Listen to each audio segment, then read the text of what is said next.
So what about this factional nonsense that was banging around today? We'll start with you first, Michael, where it's pretty obvious what was happening here, which is that a lefty Liberal, I said, by all reports, a decent bloke. I'm not going to whack him too hard personally, but the strategy is talk about the factional stuff because that's what the media will be more interested in than the responsibility that that minister actually has, which is, so let's talk about national parks and bushfires. So look, I am going to be a dissenting voice here a bit, Paul.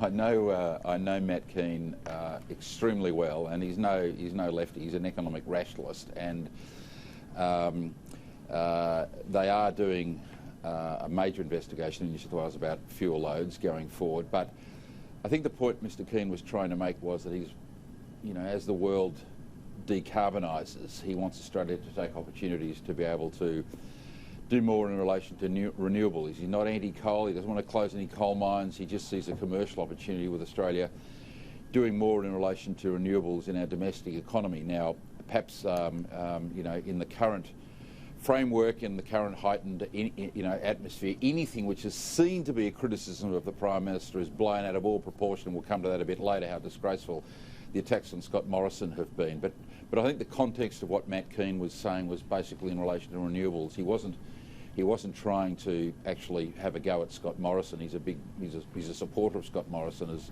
those of us in the party know. But well, it's a fair comment that people make that they see how the interview went, and they drew those conclusions. I can see that. Yeah, look, in fairness to Sherry Markson, who did the interview on television last night, wrote in part, and I'm not whacking her at all, I'm a big fan and lover. She did ask a few questions about hazard reduction. There was a farmer there who was trying to bring an issue directly to the minister, but the minister was trying to sort of hide behind, how dare you say these things, and all of that business. But Rowan, you've sat back for 5 weeks, so we can talk about factionalism, or let's just talk about the nuttiness of the past 5 weeks. How have you been?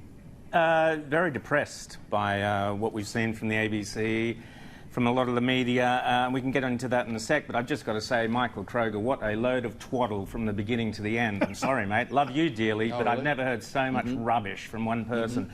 The reason is Matt Kean is not responsible for renewables. He's not the Minister for Innovation. He's not responsible for selling Australian technology around the world. His primary job is to keep the residents of New South Wales safe, and to make sure that our national parks are safe, to make sure that people in their homes that they have invested their lives in are safe. And what this minister has done, we live in a Westminster system. That system means the minister is responsible and should resign for failures. If this bloke was the Minister for Aviation and there were aeroplanes falling out of the sky, he'd be running around saying, oh, it's the plastic bags at the duty-free that must be responsible. This bloke should go. He should have gone the moment the bushfires got out of control. It is a chronic failure of not only him, but he's the bloke sitting in literally the hot chair, but every government since Bob Carr, in a fit of lunacy and appealing to the Greens, started locking up the forests, the national parks of this state without providing the adequate technology, funding, and more importantly, philosophy to make sure that those tinderboxes remain safe. Now, this bloke should resign tomorrow. He should be booted out. And don't try this sophistry about he wasn't criticising Scott Morrison. This bloke is in league with all of the kind of miserable ghost forces that we've seen. The whole Turnbull Revenge Act on Scott Morrison. This was a direct attack on Scott Morrison. It was shameful. It was disgraceful. And well done, Scott Morrison, for standing out and calling this buffhead out. That's my say. Yeah, I did enjoy his fight back today. There was a lot of fervour and a spring in his step as he understands that, this one was perhaps one bit too far. Michael, a response in a second, but Jenna, I want to get you in on this because, look, we are racing towards a Royal Commission, but there have been a few people that have been cautious about whether this is the place to go. Now, I support the idea of the Royal Commission because we should have absolute clarity to bust myths if they need to be busted, about hazard reduction. Let's deal, yes, with climate change. All of the stuff's on the table, right? But there is also a fundamental thing here where there was this belief that kicked in during the fires that the Prime Minister had some big red button on his desk, and because he was sort of too miserable-hearted, he didn't push it. The truth is that emergency services is the responsibility of the states, not the feds. Most of the media knew it. They just didn't care. It was a chance to whack back because they got it so wrong last year. Yeah, I definitely agree, but I think I've been speaking to a number of fireys over here in Perth, and even voluntary guys who were on the front line at the Yarloop fire here in 2016, which killed 2 people and wiped out 160 homes, and it was absolute destruction. And since then, the state government has invested $50 million in mitigation for bushfires and things like that. So we kind of sit back and scratch our heads when the eastern states is all on fire, because I think our Department of Parks and Wildlife really put a focus on, backburning, hazard reduction throughout the year, which of course, we have to rely on weather conditions and things like that. So, and a lot of them say that sure, a Royal Commission needs to be done, whether it's a forum that's not going to cost $40 million and take 18 months, like the 2009 Black Friday Royal Commission took.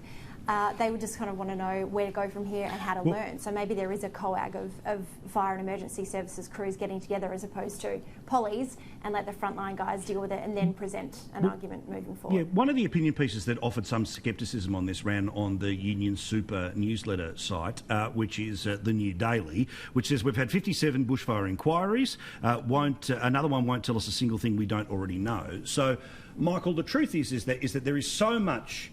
The left would say misinformation from the right would say misinformation from the left. There's also this fundamental civics lesson that the media has to go back through to understand when emergency services kick in. That's why I support the Royal Commission. I don't think it should go forever. I think that we need to get some pretty clear answers here.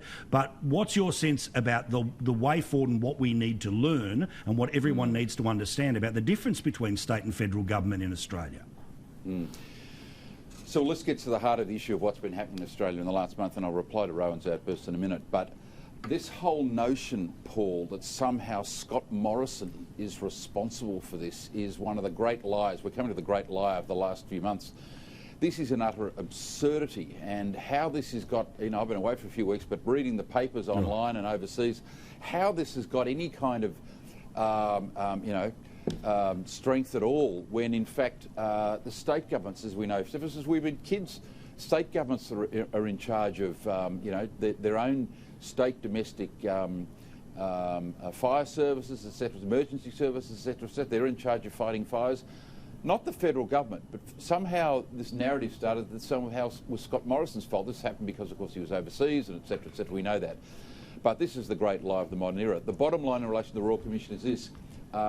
Yes, is it a good idea? Yes, because hopefully it will put attention on, the failure to burn fuel loads. And Peter Credlin had a really good editorial about this tonight on her show, for those that didn't see it, where she made this point, and particularly in Victoria, where there's been a major failing by the Andrews government in relation to fuel loads. They've only got a third of it that they've got rid of against the recommendation of the Royal Commission.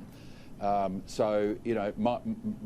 the other issue is that Neil Brown in Rowan's Spectator this week. Neil Brown has written a wonderful article, the former distinguished Liberal former deputy leader federally, where Neil basically warns that the Royal Commission might turn into a green fist, where every ratbag group in the country wants to come along and give their view to the Royal Commission about how global warming started all these fires. And he says that's the great danger, and it is a considerable danger. So as you say, what is important is what are the terms of reference and who is entitled to appear. Well, also, look, I'm very reliably informed. Cabinet met as late as today, 100% united on where all the plans are, what they need to do here, about climate policy, about knowing that we're not going to the Greens utopia. We're not bringing back, the ghosts' dreams and all the rest of it, no matter what all these people do. I also know that they've been meeting constantly offline with the firefighting chiefs as well. So there's plenty that's going on behind the scenes.